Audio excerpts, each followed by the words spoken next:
I'm Jana Friedley. I'm the editor-in-chief of PM&R, so I'm going to spend a little bit of time giving you an update of what's been going on at the journal level this past year.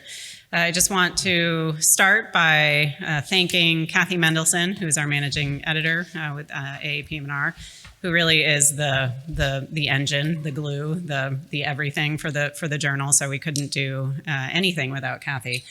So I just want to give a shout out to her. If you see her, please thank her for all of her hard work, as well as thanking, yeah.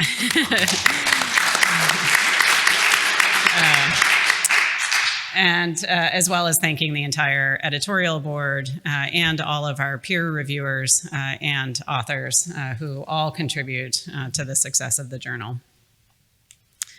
So this is our PM&R editorial leadership.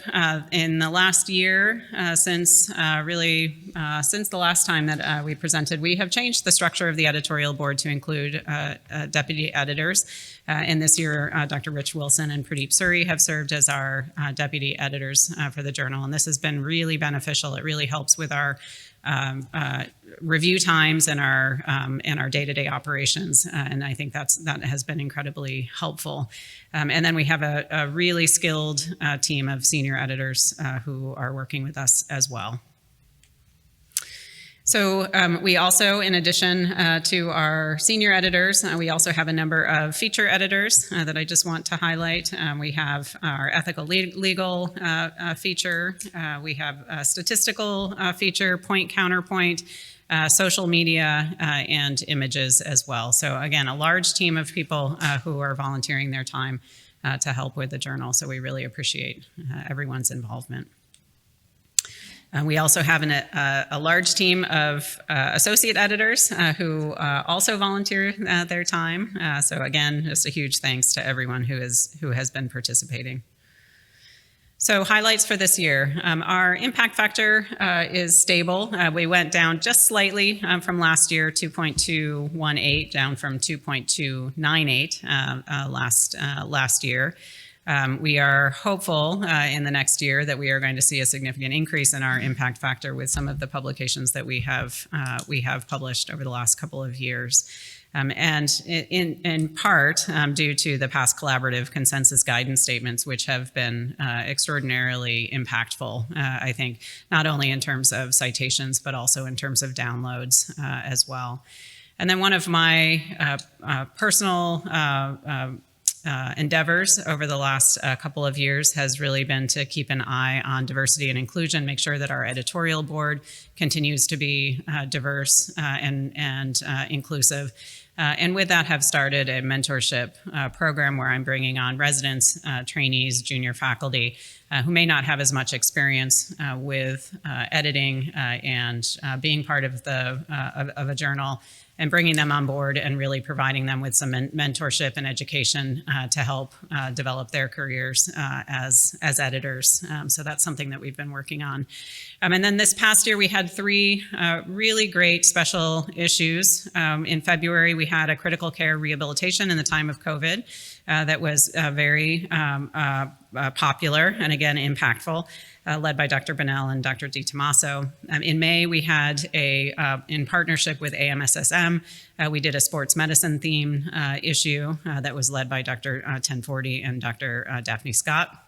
And then in June, we published a Health Equities Perspectives issue, which is very different than any of the issues that we've ever published before. It was not a research issue, but was really focused on amplifying voices of people from a very diverse backgrounds. And this afternoon, I'll put in a little plug that Dr. Chandon is leading a session at 3:45 that will discuss in more detail the health equities issue as well as perspective. So that will be a great session. So please join us if you can. In terms of submissions, one of the things that we have seen during COVID, all journals really saw this pretty dramatic increase in the number of submissions in 2020. People were hunkered down at home and I think writing their papers and getting those submitted. And now we're seeing a downturn. And so we are monitoring the number of submissions that are coming in, but we are estimating that we're going to be back down to a level that we haven't seen since 2018. So I think that this is a trend that is seen not just in our journal, but in other journals as well. So it's just something that we need to continue to monitor and really encourage people to continue to submit to PM&R. In terms of downloads, though, we're seeing a steady increase in the number of downloads. So as I mentioned, the impact factor measures citations for our articles that we publish.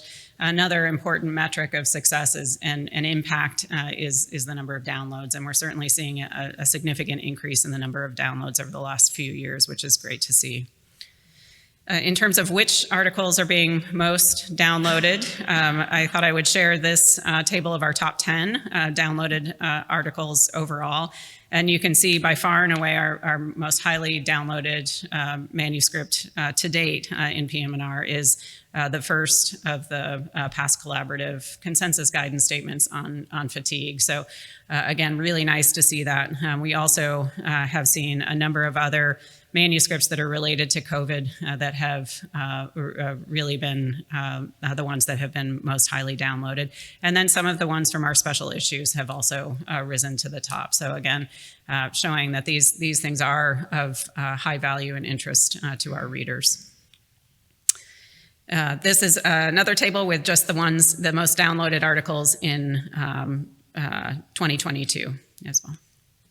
So the next thing I get to present, which is really my favorite thing to do over in the year, is to reflect back on our manuscripts that have been submitted and choose awards. So we give out 3 awards in PM&R, and I'm really pleased. And just for those who may not know what our process is, we identify all of the eligible manuscripts, and then we have our senior editors and our deputy editors and myself all review those articles and vote for the ones that we think meet the criteria for those awards. And that really is based on the quality of the writing, the research methodology, and then the impact on the field. And so this was actually really difficult this year because there were so many good options, but we have awarded the Best Original Research Award that is done in conjunction with the Foundation for PM&R to Dr. Kirshner for ultrasound-guided percutaneous needle tenotomy alone versus tenotomy plus platelet-rich plasma injection for the treatment of chronic tendinosis, and this was a randomized controlled trial. For our Best Young Investigator Award, we selected Dr. Cheng, Abby Cheng's manuscript, Opioid Use and Social Disadvantage in Patients with Chronic Musculoskeletal Pain. And then the Best Original Research from an international team came from Canada. This was Dr. Campbell and their work that was entitled Knee Flexion Contractures Are Associated with Worse Pain, Stiffness, and Function in Patients with Knee Osteoarthritis, which was compiling data from the Osteoarthritis Initiative. So 3 great manuscripts. So if you see these authors, please congratulate them. As I mentioned, it was difficult to choose just 3 awards this year. So I just wanted to mention that we have some honorable mentions for our paper awards as well. And I won't read through them all, but there were a lot of them, as you can see. It was difficult to choose. Okay, so looking ahead to 2023, just a preview, we have 2 special topics that we are working on, one on implementation science that's being led by Nicole Stout and Eric Rosine. And then I have a particular interest in climate change and health and its relationship to people with disabilities in particular. And so I will be leading that. I've roped in Justin Bishop to join me in that effort. But we are looking for other people to contribute to these special issues. So again, we welcome your feedback and would love to have participation from people. So please reach out if you are interested in submissions for either of those.